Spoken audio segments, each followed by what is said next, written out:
Hey guys, welcome back to another episode of Somewhere in the Middle. As usual, this is Pao. And this is Raffy. And as you can see, dalawa lang ulit kami for this episode that we have for today. Of course, shout out to our Bekshi Scotty. We miss you already and we're looking forward to shooting future episodes. Yes. So, our number one main girl. Our number one main girl, Bekshi Scotty. Yes. Pero Bekshi Raffy, ano ba ang in store for our listeners today? Yes. Dahil we had the break, we had the season break, right? Mm-hmm. And because we are already starting for season 2, na-miss namin maging judger. Oh my God, I'm not a judger. Talaga. Lilitaw after nito. Okay, so our episode for today is again our very much loved Am I the Asshole? Yes, you are, Bekshi Raffy. So ano nga ba yung topic talaga natin? Char! Ay, akala ko nagtatanong ka lang. Yun na ba yung topic? How dare you? How dare you? Oh my God! Ayun na, inaaway na niya ako. Wala ka si Scotty. Oh, walang ibubuli, gano'n. Yes. Sabi ko kay Scotty. That's how I show my love.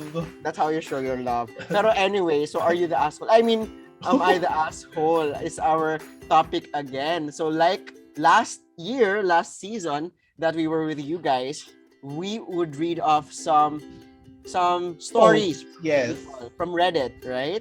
And they're basically asking if they're an asshole or not because of what they did. Yes, how they reacted to a certain situation. Exactly. And maybe you can also give us opinions and feedback regarding these stories sa comment section after you hear the stories. Yes. So, Bekshi Raffy, would you like to share our first story? Yes. Syempre, energetic. Energetic. Let's go. So, my first story is, am I the asshole for being somewhat resentful towards my friend? So, the poster has been struggling with various mental health issues for some time. The last 6 months have been particularly rough, and I'm in the process of arranging professional help. So, one thing that helped me through rough patches is sharing with people I trust, which is a small but very valuable circle. One of those people is my oldest friend. So he had to go through a lot with me this past month, and I'm incredibly grateful to him. And I know it is very hard. I haven't been the most fun person to be around, but I try to enjoy casual activities as much as possible and keep the problem discussed to a minimum. I try to give back to my friend as much as I can by listening to them and doing as much fun stuff that I can stomach. I also generally ask a person if they have the energy to spare to listen to me, and they can always break me off if they don't feel like it. I know that no one owes me that mental work, and I'd never want to put an overly big strain on those connections. Now, a few days ago, I made a somewhat snarky, deprecating comment to my friend and received an answer basically saying that he needs a break and doesn't want to have contact with me at all for some weeks. On one hand, I feel incredibly guilty as I never wanted to exhaust him like that, and I can understand his need for a break from all the trouble. On the other hand, I feel somewhat blindsided. I knew there were topics he didn't want to discuss that I avoided as best as possible. But in general, he always gave me a thumbs up to listen. I feel like I wasn't even given a chance to make a change to the situation, and this total break could have been avoided. I will of course give him the requested space, but am I the asshole for not noticing how weighted down he felt and feeling somewhat angry about how things were handled? I'm afraid I irrevocably damaged one of my closest friendships. Okay. So ikaw muna bago ako. Bibigay muna ng aking opinion doon. Okay, so his question or the OP's question is he or she the asshole for not noticing na nagbibigay na siya ng damage doon sa kanyang friend? Tama ba? Tama ba yung pag-intindi ko sa question? Alright, now, based on the story that the person gave is before siya magkwento sa mga friends niya is magtatanong muna siya if okay lang. Yes.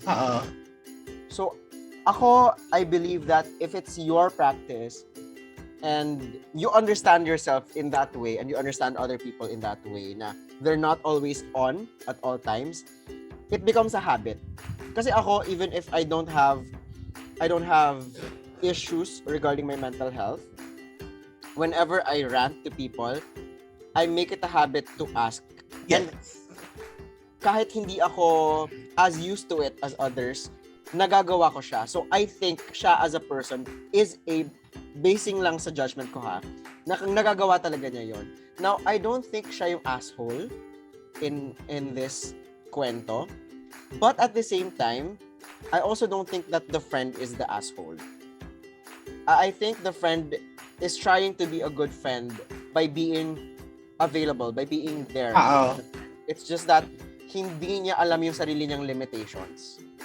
I think that's where the problem came up. Hindi niya alam yung limitations niya. Kaya biglang he's suddenly too tired of it. So I think right now, what they're doing, that they're having a break, is a good thing for both of them. And no one is an asshole for this case. And I agree. No one's an asshole. Pero siguro nga, she feels guilty lang na because siguro na weigh down nga yung best friend because of her siguro ang mali din nito hindi pa niya na-experience na sabihin sa kanya ng friend na sorry, I cannot handle your issues right now, ganyan, or I cannot listen to you. Siguro hindi pa niya na-experience yun and this is the first time. 'Di ba? Kaya she feels like that. Pero yun nga lang kasi siguro ang as you know, Jella from the mental health. Jella Petit. Yes. 'Di ba? Parang kung hindi baka nga hindi din kinakaya nung confidant mo, 'di ba? From Jella and another friend, they both told me na kung hindi kaya ng mental health mo, don't try to help another person with mental health issues. Kasi 'di ba, kumbaga lalaki yung problema na nasa iyo kasi kumbaga nadadagdagan ng yung it adds more weight to kung ano yung nararamdaman mo, 'di ba? And I remember ganyan nang nangyari to a few colleagues and professors nung time na nagna-nursing ako, tapos it was our time to be exposed in the mental health facilities, mental hospitals, ganyan. So parang the week before or the night before, we talk about stuff. Like merong magmo-moderator, tapos we talk about stuff, ganyan. Kasi once na pumasok ka daw doon at nakipag-usap ka doon sa tao, tapos nakarelate ka dun sa mga sinasabi ng tao, may chance talaga na maiwan ka. And there were instances talaga na may naiwan, like professor, like colleagues. So, ang lang siguro, siguro kaya lang kinakabahala ni OP, siguro paano siya hinandle ni best friend. Kaya she feels resentful or parang she feels na, am I a bad friend na hindi ko nakita na parang ito na yung effect nung pag-open ko. To that friend, kailangan niyang matutong mag-communicate. Kasi two things Like one is, dapat open siya to tell the friend na hindi pa siya or hindi niya kaya pang tumanggap ng stories. And another thing is the delivery of the message. Kasi mukhang galit agad siya. Or baka hindi din niya alam i-measure yung sarili niya. May mga ganon, diba? Like, they feel that, okay, kaya ko pa. Tapos after, doon nila ma-feel na, oh my gosh, hindi ko pala kaya. Diba? Yung parang they don't, it's not that they don't know or they don't know themselves, pero yung parang hindi nila alam na parang yung limit nila is shorter than what they thought it was. Because English. Pero in relation to that, for our listeners right now, if you're curious about all these things that me and Raffy are talking about, then maybe you can check out our episode on mental health with Miss Jella Petines. Yes. You can find it on both YouTube and Spotify. Yes. Ang dami Season magagandang 1. inputs. Yes, season 1. You know, check it out. Ang dami magagandang inputs. Ang dami kong natutunan during that episode. Yes. And I think it's gonna be great for a lot more people to be exposed to those things. Ayan. So, It's So, your no one- turn. Yes, Okay, to so close no one my can ask. story, it's your Ah. turn. to close your story, it's my turn. Right now. Yes. Okay, so with the story that I found, ang title is, Am I the asshole for yelling at my husband and telling him to get over himself after he threw away my tampon box? Tampon. Like Tampon box. tampon. Yes. Okay. So, we were together for 3, married for 2 months. So, together for 3 years, married for Married 2 for months. 2 months. So here's the thing. I used to use pads for my periods. Not me, the OP. Okay, baka isipin nila gumagamit ako ng pads. Gumagamit ng pads. Okay, so anyway, but recently was able to start using tampons because I have medical problems. Now, tampons work 10 times better for me, especially when I'm outside, say like at work or traveling.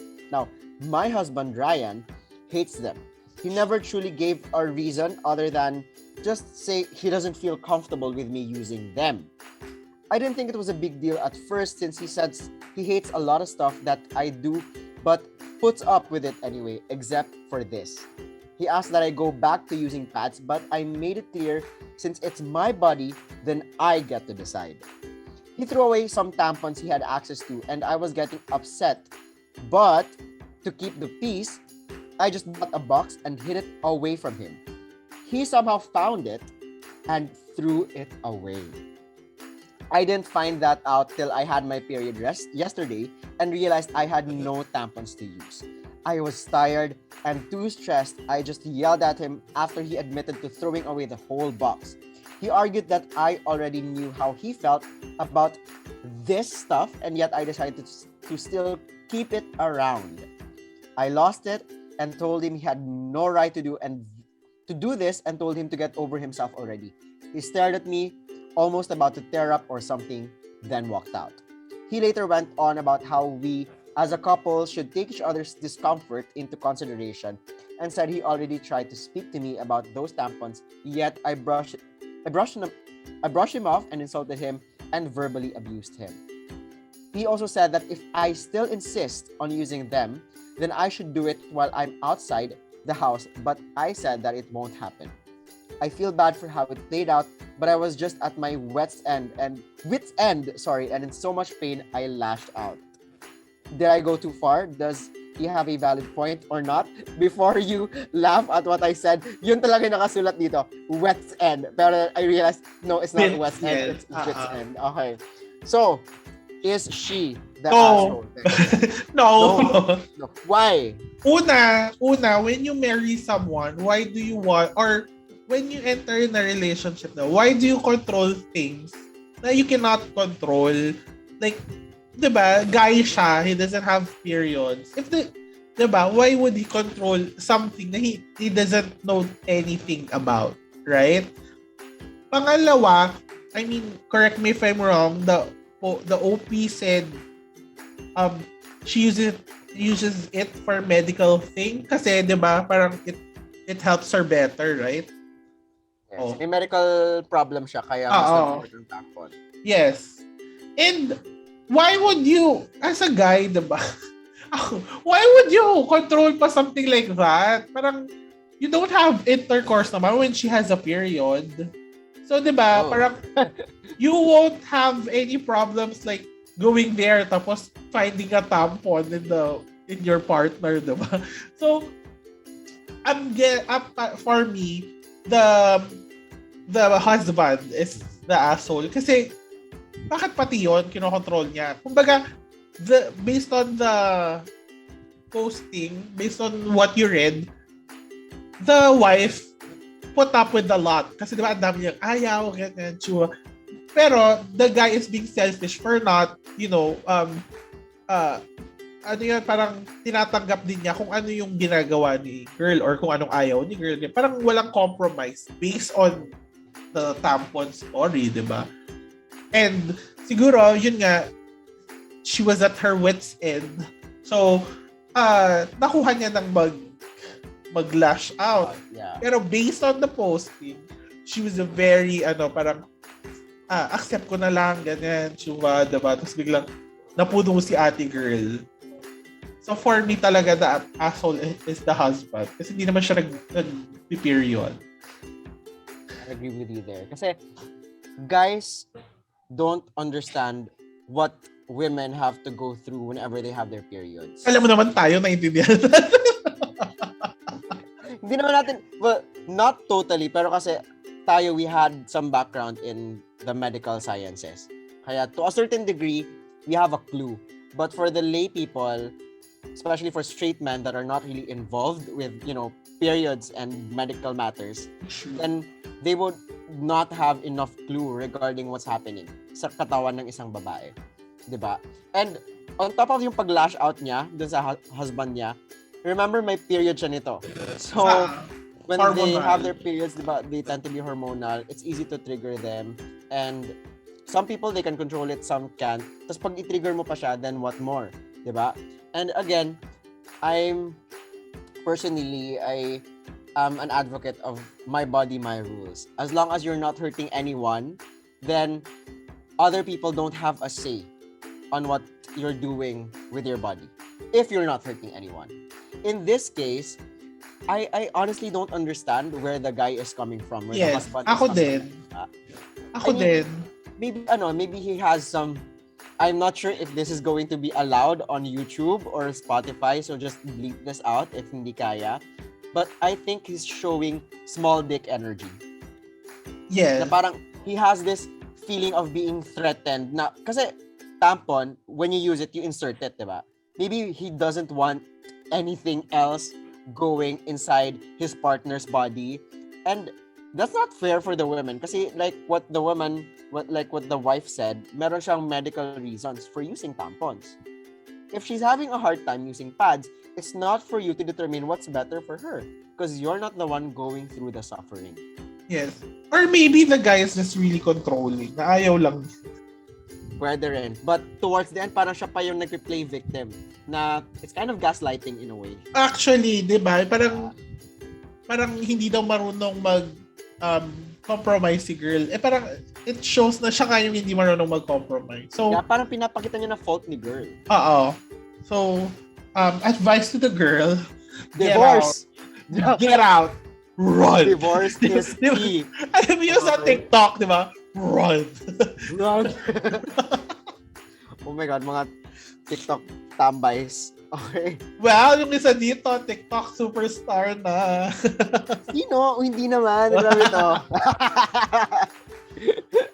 Hindi pa. But anyway, we both agree that the girl is not the asshole. And this is pretty straightforward. If we have listeners who thinks that the girl is the asshole in this case, what's your problem?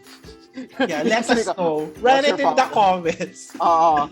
Comment nyo yan. At pag-usapan natin yan. Let's discuss that. Pag-usapan natin why. Patola pa naman si Pao ngayon. Oh my God. Sorry. Huwag kayong Hindi naman. Pero I'm really curious. Kasi, triggered! Charing. No, hindi pa ito. Hindi pa ito in triggered mode. Char.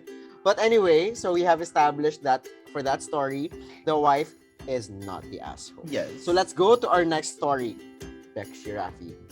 So, am I the asshole? Yes. For helping my girlfriend's bully get home safe. So, the poster is a 24 male, went out on a night with my new girlfriend Hannah, 27 female, and a few of her friends. When we were at our table, we noticed some loud women a few tables down. Hannah and her friends were worried because they were the girls who picked on them at school. We decided not to stick around for the moment as long as they didn't notice us and leave if there was any trouble.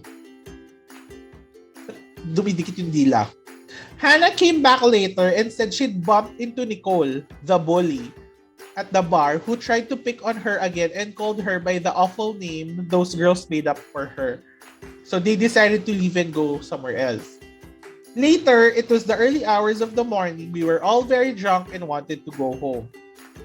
We found Nicole stumbling around outside the club in tears.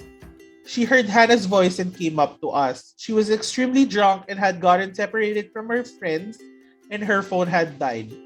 Worse than that, she'd ended up losing her glasses in the club. She couldn't see well enough to get to a cab or make her way home. She pleaded with Hannah for help but still called her by that nickname. Hannah wanted to leave her, but I couldn't just leave her outside blinded and drunk. I got an Uber and jumped in with Hannah and Nicole.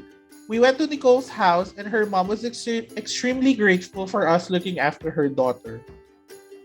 So after we got back to Hannah's place, Hannah exploded at me for helping Nicole and making her sit in a car with the girl who made her life hell in school.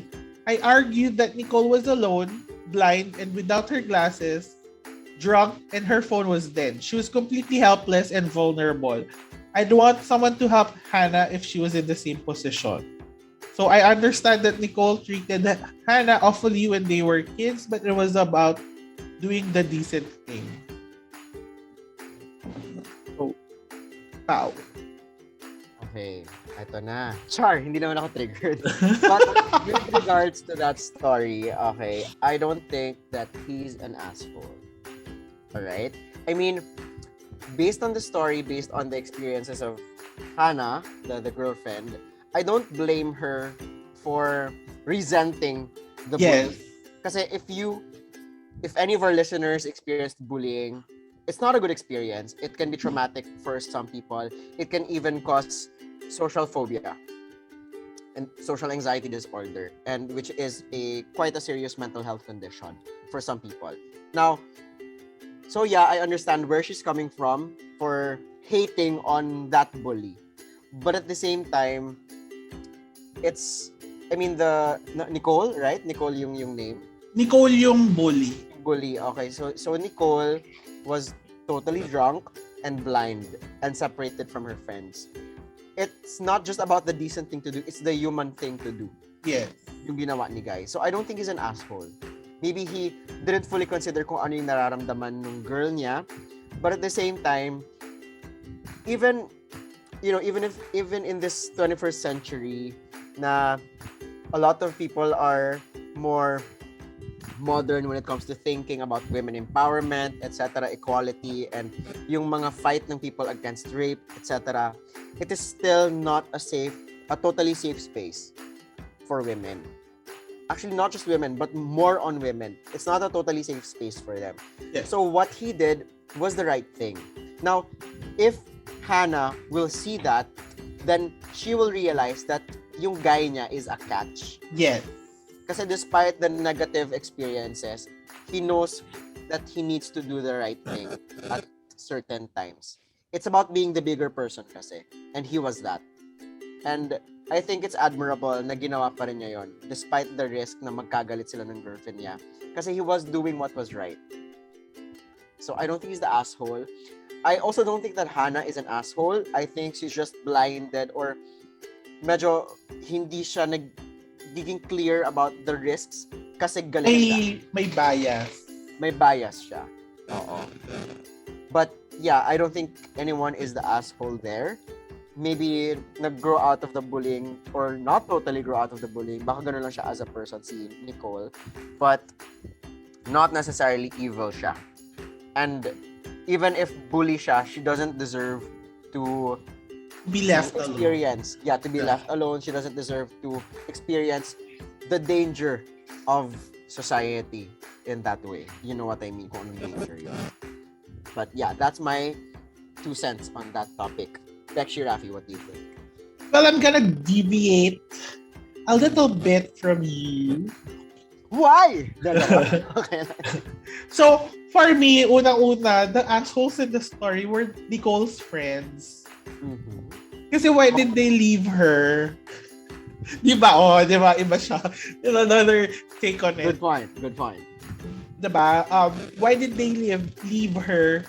And if kung gano'n ang friends ko, di ba, I would really think hard about it. Di ba? Like, di na ako kasi alam ko they don't have my back. Right? Tapos, at some point, like 0.25, may pagka-asshole, asshole, si Hannah. Although, yes, I get that she's bullied, at tapos baka nga may trauma pa, may mental trauma or emotional damage. TikTok, sorry. Emotional damage. Baka, di ba? I mean, there is, for sure, kasi nabully siya. But, at some point, kasi I'm sure she doesn't want to bully other people and she doesn't want people to experience what she experienced, diba? So parang, pero she's basically doing what she doesn't want to happen. Naiiwan niya din yung tao. Like, she's being a bad person to that person, diba? At ano lang naman, at tiny bit. So, kumbaga kasi parang, iniiwas mo yung sarili mo and other people to be that kind of person. Pero, basically, what you did was the same. Parang ganon. That's my... Hindi mo maitatama ang isang mali gamit ang isa pang mali. Yes, ang lalim! Diba? Hair flip. Yeah. Pero, aminin na natin, Nicole also has a fault. Although she's not an asshole, pero she is at fault din. Because, kung tapos na pala yung school days nila since they're already 27, diba? Why still bully a person or parang why call her a name although hindi specified, why call her a name that hurts that person when you call her by that name? Sometimes people don't know. Sometimes they think it's for fun and they don't realize how impactful it is for the person that they're calling names to. No, I think she knows kasi she's her bully eh. Pero ayun nga, like, I've seen na parang some people don't realize that they're actually bullying na. And sometimes they also think na fun na lang yon. And hindi nila alam na may damage pala na nakos. But in the story, she knows that she is bullying talaga. Okay. Based on the story. Ang ano ko lang doon, siguro nga na-ingrain na sa kanya yung tawag niya kay Hannah na gano'n. Kaya even though she's blackout drunk, yun pa din yung tinawag niya, diba?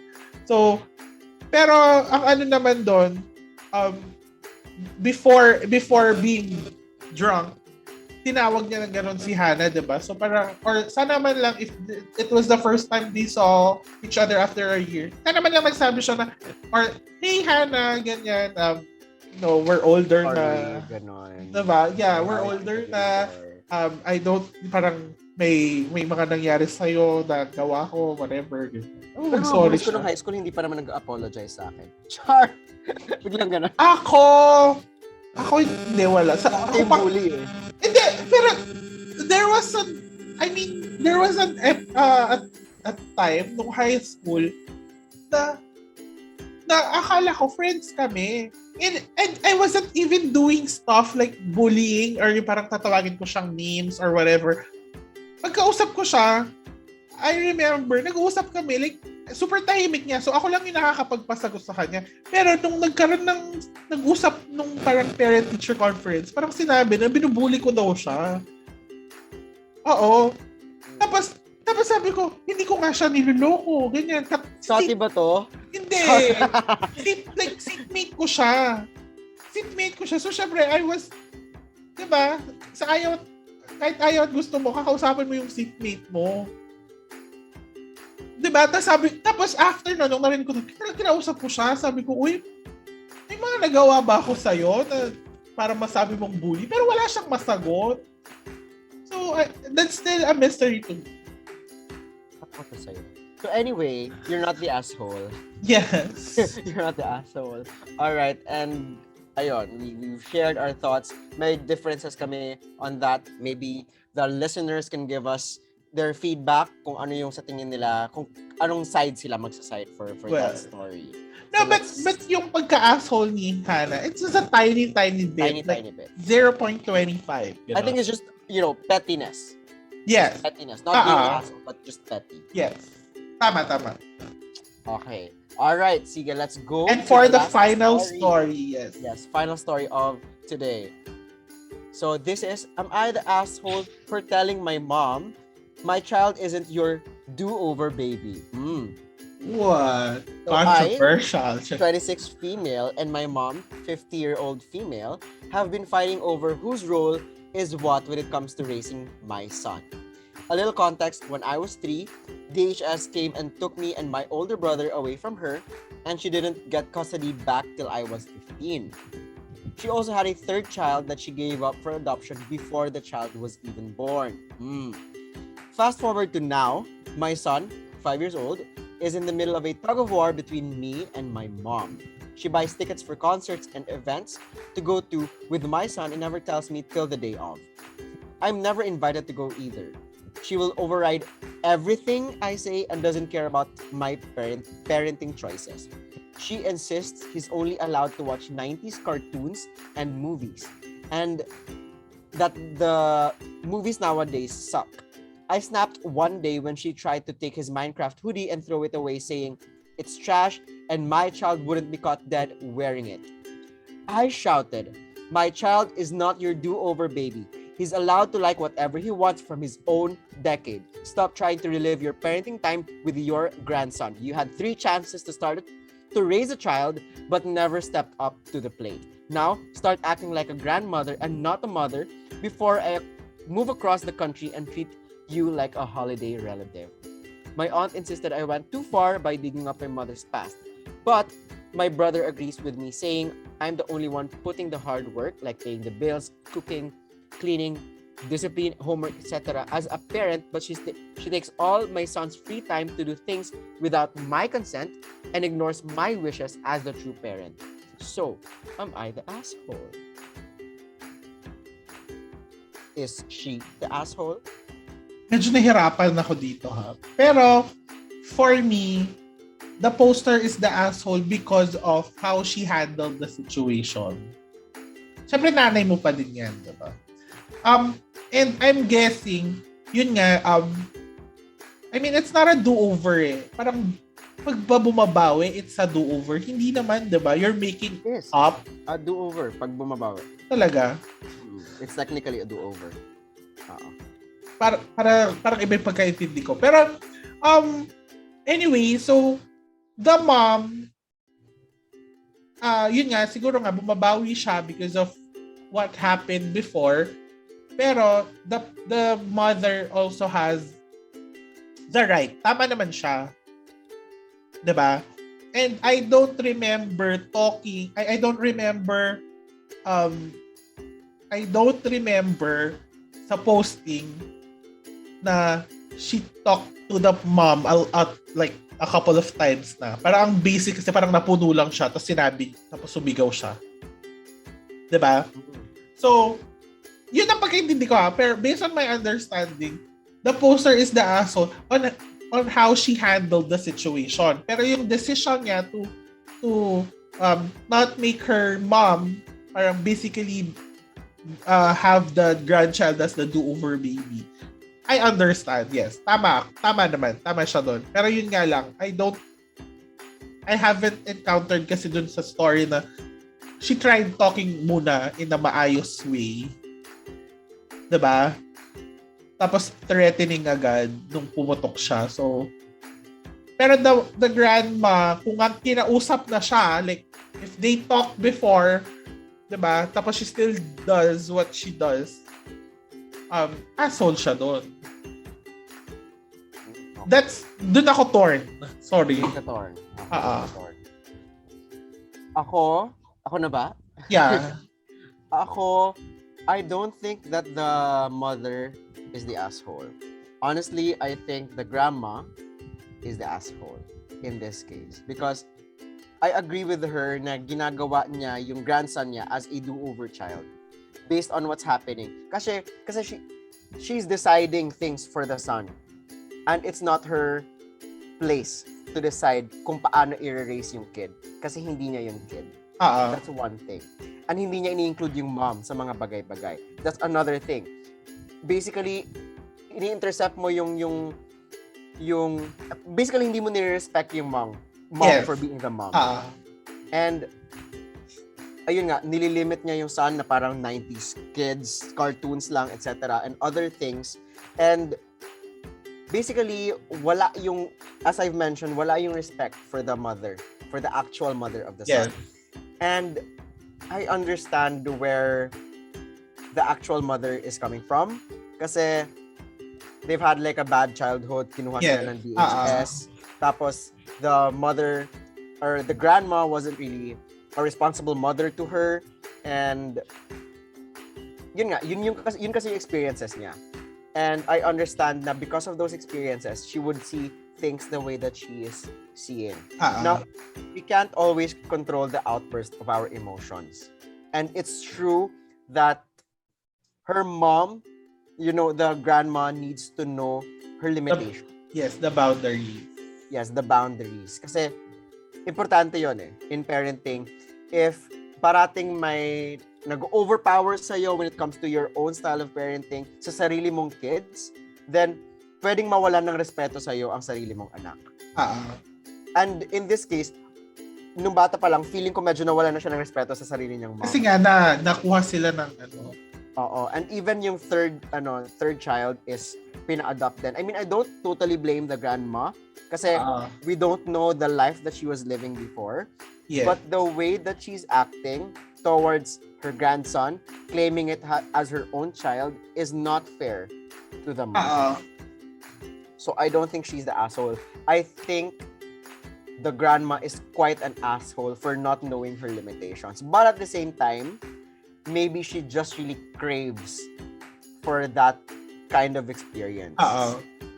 So it's not totally an asshole, just slightly.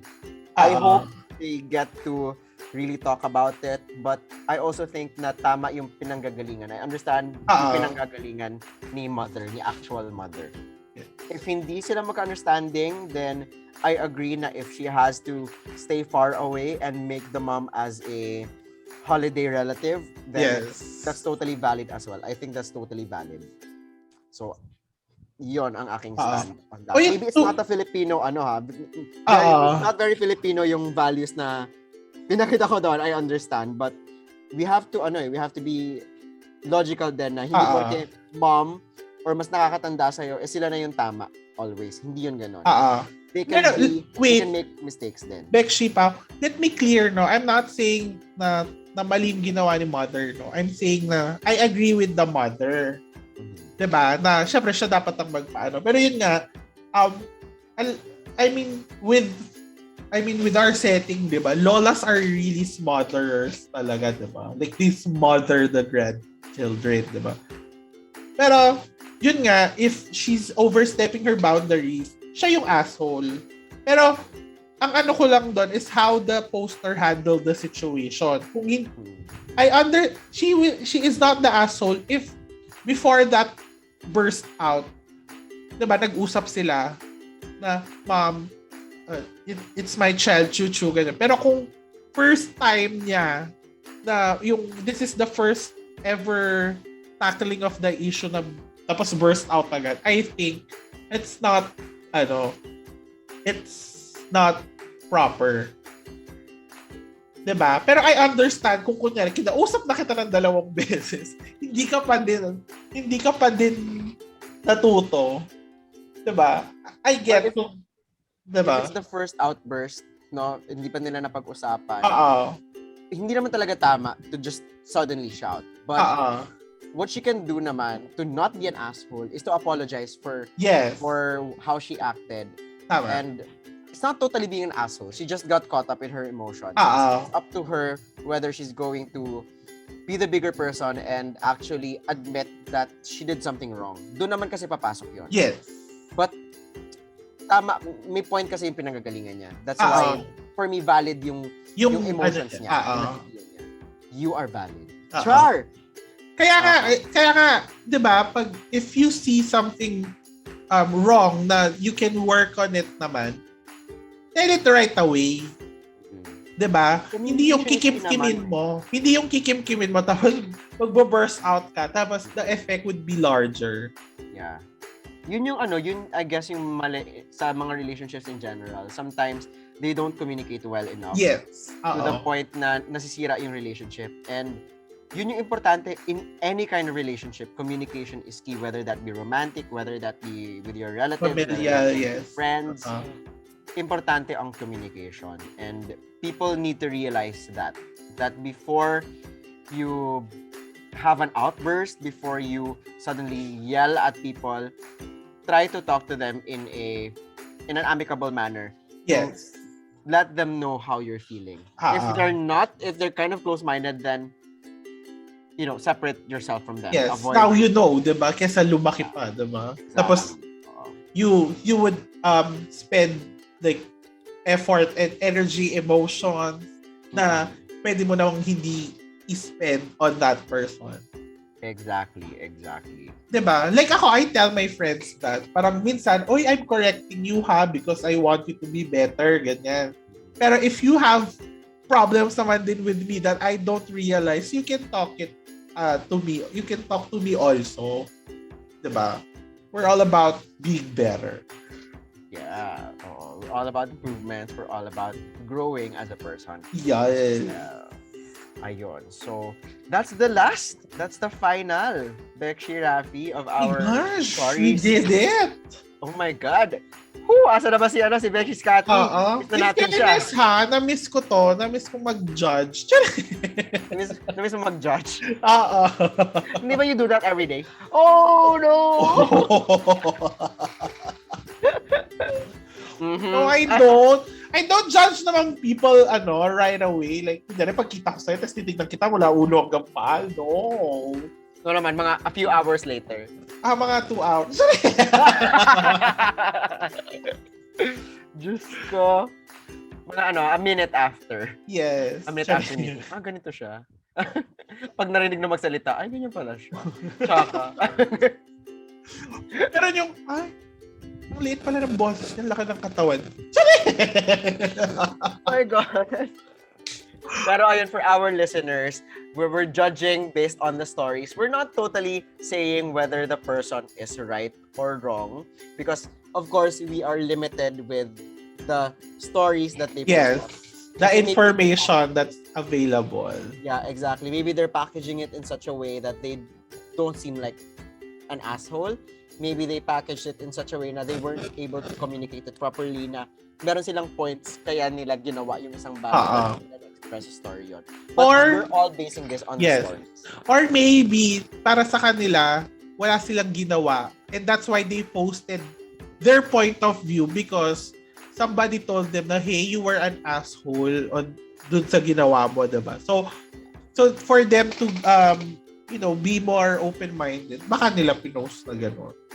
Yes, that's it.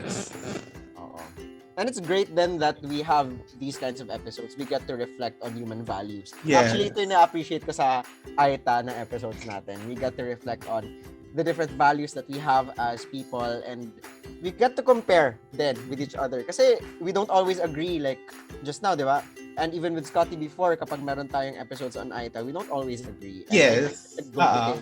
That there is a healthy discussion amongst the group. Yes. Because like for example, meron like us now, meron tayong not 100% agreeing on something, right? It makes you open-minded na parang, oo nga no, may ganitong take pala. Or you get to understand the view of another person because hindi lang naman yung view mo, yung view ng mundo, diba? Exactly. Hindi natin alam ang experiences ng lahat ng tao. So sometimes you don't understand where they're coming from. It's hard We're so deep today. Oo nga eh. We're so deep. And sige, to continue on that deepness. Deepness? Okay. Baka naman sa kakaganito natin, di ba? We can help in making people realize that yung view nila is not the only view in the world. And before you make a decision or hate on somebody, diba? Try to look on both sides. There are always two sides to a story. There's always that hidden story. Not that we don't know. Because we don't know what they're going through. Pero, sorry, I'm gonna prolong it a bit kasi I just read a quote din kanina. During the day, like, there's this girl na her younger sister turned 21 and then they had discussion and they were talking about someone. Tapos dinefend nung older lady na parang, he's not all that. Something like that. Tapos, sabi nung younger person, yes, he is. Because that's what he's showing. And there may be something hidden, but because of his choices, yun yung pinapakita niya sa mga tao. So, ganun siya. And I'm like, oh my God, that is so deep. Kasi, I mean, it kind of contradicts to what we were saying, but at the same time, people's actions do define them as well. It's just that, dito sa mga pinag-uusapan natin right now, of course, hindi kasi natin alam yung whole story. Hindi tayo yung personally naka-experience. So, we can't say na yung judgments natin right now are 100% accurate. Yes. And it's the proper, yung sinasabi natin, it's the proper way, diba? We're just judging based on what is given to us. So, basta, no to gaslighting. Biglang gano'n, no to gaslighting. Yun yung ano ko kanina. Bawal. Yes. But yeah, ayun, I think we had a really productive Am I the Asshole today? More than the usual, di ba? Oo! Ang lalim ng thoughts. Bakit ganun? Scotty, you better step up for the next episode. You better step up for the next AITA episode. Oo, dapat malalim. Oo, dapat malalim din. Okay. Ewan ko, nagmamature na ba tayo? Is this what season 2 brings us? Maturity? I don't want to be older. Charing lang. No, maturity doesn't come with age. Baka mabash ako doon. But exactly, maturity. It means, yes, that we are getting more mature and having more wisdom. We're growing as people. Yes. Oh, di ba? This podcast is this what the holidays did to us? God, maybe it is. Maybe we experienced so much during the break that we grew as people. Oh my God. Yes. So amazed. Amazing. Isn't it amazing? Amazing. Oh my God. But anyway, I'm so glad that we were able to talk about these things. And I'm looking forward to future episodes and seeing more thoughts from the Bekshies as well. Oh, yeah. And again, hope we get to hear some thoughts from you guys. Yes, most definitely. Kasi I'm curious what they think doon sa mga judgments natin with our AITA. Yun nga, I want to have some different point of views and understand. If in case we get some comments, then maybe we can have an episode discussing certain comments and answering those comments. Yes, love it. Yes, I would love that. So, guys, please. Please. May vibrato. So anyway, of course, to our listeners, thank you again for being with us. Yes. Again for another episode. Love it. As usual, this is Pao. And this is Raffy. And this has been Somewhere in the Middle.